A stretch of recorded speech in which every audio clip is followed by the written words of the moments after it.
I never believed in ghosts, not when I was a boy, not when I started this job, not even when old-timers in town warned me that some graves should never be disturbed.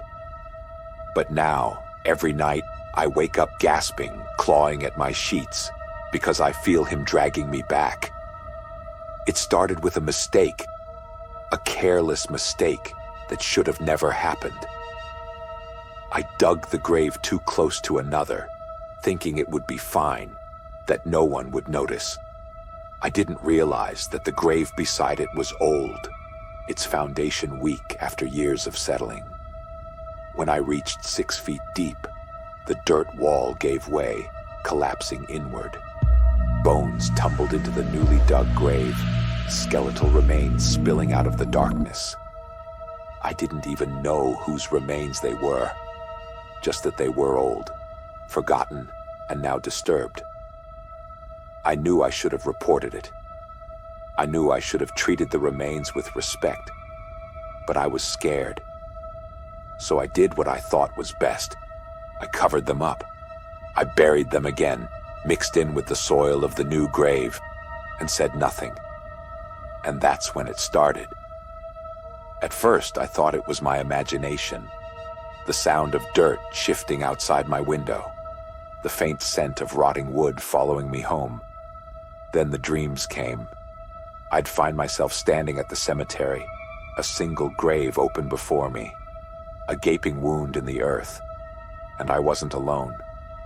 He was there, the man whose grave I ruined, his face half decayed, lips twisted into something that should have been a smile. "You didn't bury me right," he whispered. Then the earth around me pulled at my ankles, dragging me down. I woke up screaming. The nightmares never stopped.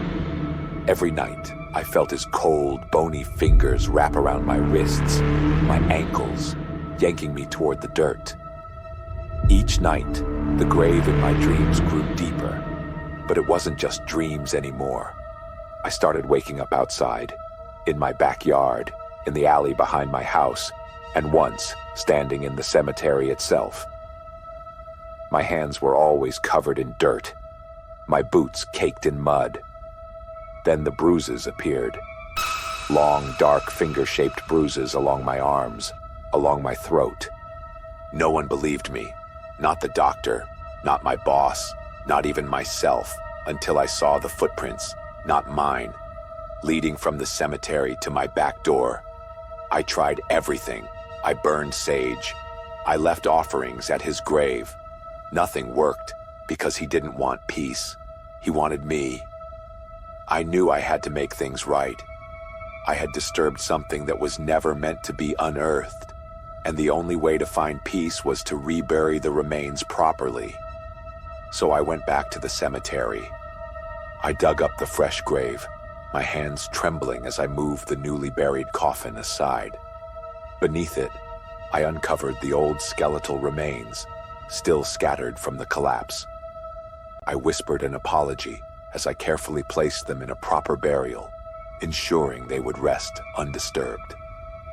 As I began refilling the grave, a new sound sent a chill down my spine. A voice, deep and unnatural, coming from inside the fresh coffin I had moved. "Open it," it hissed. My breath caught. My body froze. The rational part of me said it was impossible, that my mind was playing tricks. But something inside me knew. It was real. I clenched my jaw, refusing to give in. Whatever was in there, I would not let it out. I finished burying the grave, sealing the earth as if to trap whatever nightmare lurked inside. And when I was done, the whispers stopped. For the first time in weeks, I slept without dreams. But every day, a question lingers in my mind. Was that person in the coffin still alive? Was it something worse? Or was it just my imagination? I'll never know, and I'll never dig another grave again.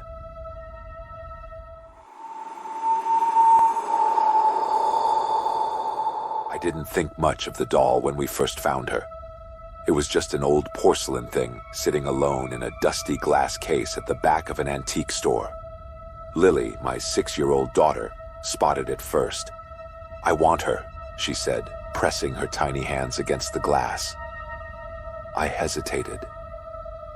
There was something unsettling about the doll's face. Her glass eyes seemed too lifelike, too aware. But Lily was insistent, and I wanted to make her happy. The shopkeeper, an elderly woman with sunken eyes, gave me a long look as she unlocked the case. "This doll has a long history," she murmured, as if warning me. "Take good care of her." I smiled, brushing off the eerie feeling creeping up my spine. We took the doll home, unaware of what we had just invited into our lives. That night, Lily placed the doll on a chair beside her bed and named her Rose. At precisely 3:07 a.m., I woke up to the faintest sound of muffled sobbing drifting through the house. At first, I thought it was Lily. I crept down the hall to check on her, but she was fast asleep, curled up under her blanket. The sobbing, however, continued. My breath hitched as I followed the sound. It was soft, almost indistinct, yet painfully sad. And it was coming from the chair, from the doll. My heart pounded as I stepped closer. The room felt dense, heavy. I reached out, hesitating before brushing my fingers over the doll's porcelain cheek. It was damp. I jerked my hand away. In the dim glow of the nightlight, I swore I saw something shimmer in her glass eyes, as if they were wet, as if she had been crying. I tried to tell myself I was imagining things.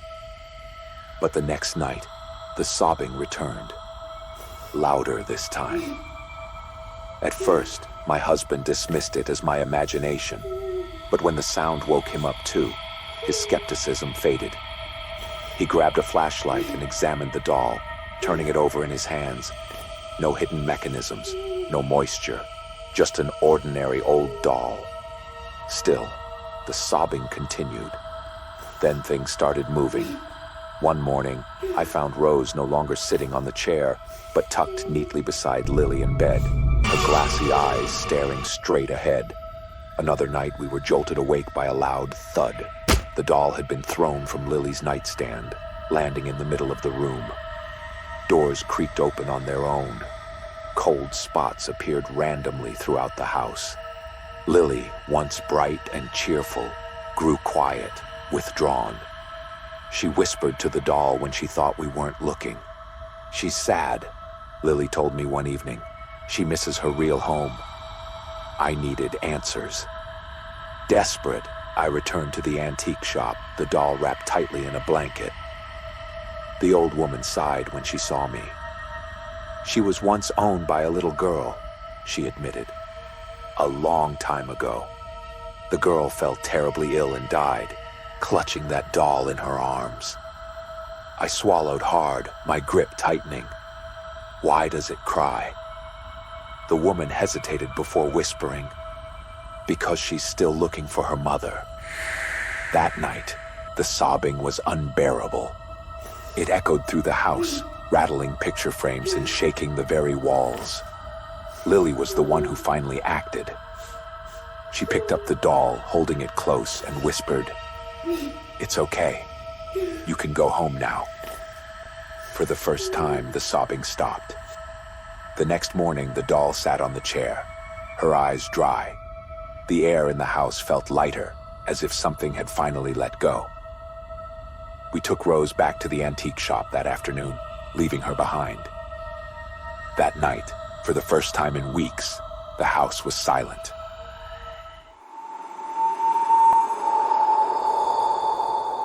I shouldn't have opened it. We never should have gone to the cemetery that night. It was supposed to be a joke, a dare between friends. Me, Brandon, Jake, and Claire. Just 4 college kids looking for a thrill in the middle of nowhere. The cemetery was an old, forgotten place on the outskirts of town, overgrown with vines and half-sunken headstones. No one had been buried there in decades, or so we thought. The air was thick with humidity, the kind that makes it hard to breathe. The only sounds were the distant hoots of owls and the occasional rustling in the grass. We brought flashlights, but their beams barely cut through the dense darkness. That's when we saw it. The crypt sat in the farthest corner of the graveyard, barely visible beneath tangled branches. Unlike the other mausoleums, it had no name, no inscription, nothing to mark who was inside. The stone was dark with age, its heavy doors chained shut. But what drew us in wasn't the crypt itself. It was the fact that the ground around it was disturbed. Fresh, loose dirt, as if someone had been digging there recently. A bad feeling crept over me, but Brandon was already laughing, shaking the chain. "Maybe it's full of treasure," he joked. "Or maybe it's locked for a reason," Claire muttered, shivering. She never wanted to come in the first place. Neither did I. But Jake, the fearless idiot he was, pulled out a bolt cutter from his backpack. "Let's see what's inside." The crypt opens. I wanted to stop them.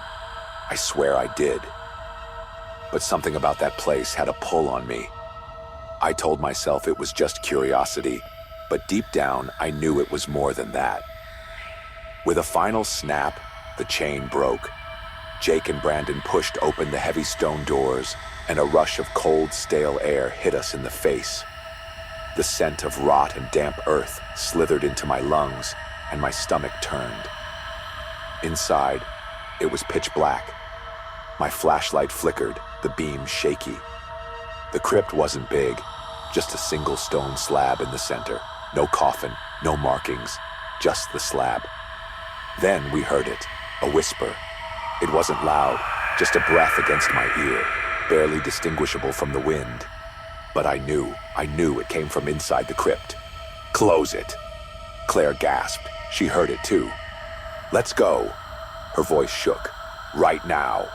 But Jake, the idiot, reached out and touched the slab.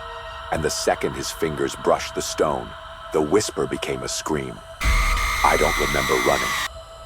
One second we were inside, and the next we were outside, breathless, staring at the crypt's doors. We didn't close them. None of us spoke on the way home. Claire cried quietly in the back seat. Brandon kept rubbing his arms, muttering about the cold, even though it was still warm outside. I barely slept that night. Every time I closed my eyes, I heard it, the whisper, right against my ear. "You shouldn't have opened it." Then, the real nightmares started. Jake was the first one to see it. He called us the next morning, voice shaking. "There's someone in my room," he whispered. "It's standing in the corner." We rushed to his place, but when we got there, he was alone. The room was freezing. His closet door was wide open, even though he swore he never touched it. That was only the beginning. Brandon started waking up with scratches on his arms. Claire's dog wouldn't go near her, growling at something we couldn't see. And me? I heard it everywhere. The whisper, following me, stalking me. Then, one night, I woke up to the feeling of something sitting on my chest. I couldn't move, couldn't breathe. And through the darkness, I saw them, hands, pale and skeletal, reaching for me from the foot of my bed. I screamed. The lights flicked on, and they were gone. But the whispers remained. We had to fix it. Whatever we let out, we had to put it back. We drove back to the cemetery that night, hearts pounding. The crypt stood there, its doors wide open, unsealed, and the chain broken exactly as we had left it. It was waiting. "Close it," Claire whispered. "We have to close it." We gathered around the crypt, whispered apologies, and placed salt in a circle around it and ourselves. We begged, and the whisper finally spoke back. "Never again." We sealed the crypt, reattaching the chain as best we could. The air around us shifted, as if something heavy had finally been laid to rest. The cold lifted. The whispers stopped visiting us. And when we stepped outside, the sky looked lighter than before. I don't know if it worked. I don't know if we truly sealed it away. But I do know this. I still hear it, late at night, when the wind is just right, and I know it's still watching.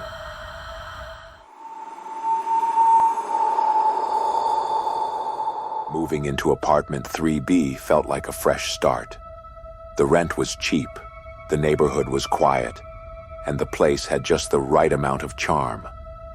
The only odd thing was the locked door at the end of the hallway. That room stays locked. The landlord, Mr. Litchfield, told me as he handed me the keys. His expression was unreadable. Just leave it alone.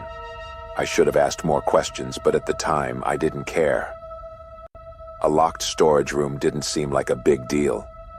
I moved in, settled down, and went about my life. For a while, nothing happened. Then I heard the tapping. It was past midnight when I first heard it. A soft, rhythmic tapping. At first, I thought it was coming from the walls, pipes expanding, maybe the old building settling. But as I lay there in bed, listening, I realized something unsettling. It was coming from inside the locked room. I sat up, staring at the dark hallway. The tapping wasn't frantic or desperate. It was slow, deliberate, like someone was patiently knocking, waiting for me to answer. A chill crawled down my spine, but curiosity won over fear. I got out of bed, grabbed a screwdriver, and approached the door. The tapping stopped the second I touched the handle. The lock wasn't as strong as I expected. After a few tries, click. The door creaked open, and I saw the room. The air inside was stale, thick with the scent of dust and something else. Something metallic. The walls were stained. Old dried streaks ran down from the corners, dark against the peeling wallpaper. On the floor, there was a dark brown outline of a body, as if something had been left there for far too long. The stain had seeped deep into the wood, spreading outward like a shadow that refused to fade. I stood frozen in the doorway, my stomach twisting. This wasn't just an old storage room. Something horrible had happened here. No police tape, no attempt to clean it up, just left as it was. I felt the weight of it, the history trapped in the walls. My pulse pounded in my ears. I backed away, slamming the door shut, my hands shaking as I fumbled with the lock. I shouldn't have opened it. The next day, I couldn't shake the feeling of unease. I searched for anything, any records of a crime in this apartment, a murder, a disappearance, anything. But I found nothing. No news articles, no reports, no police records, like it had been erased. The landlord refused to talk. The neighbors acted like they had never heard of anything strange. But I knew better. I had seen the room. Leaving it behind that night, I packed my bags. I didn't care about losing my deposit. I didn't care if I looked paranoid. That room was wrong, and I didn't want to be anywhere near it. As I was leaving, I hesitated in the hallway, staring at the locked door one last time. For a brief moment, I thought I heard it again. The soft tap, tap, tap. I turned and walked out, never looking back. Some things are better left alone. Some doors should never be opened.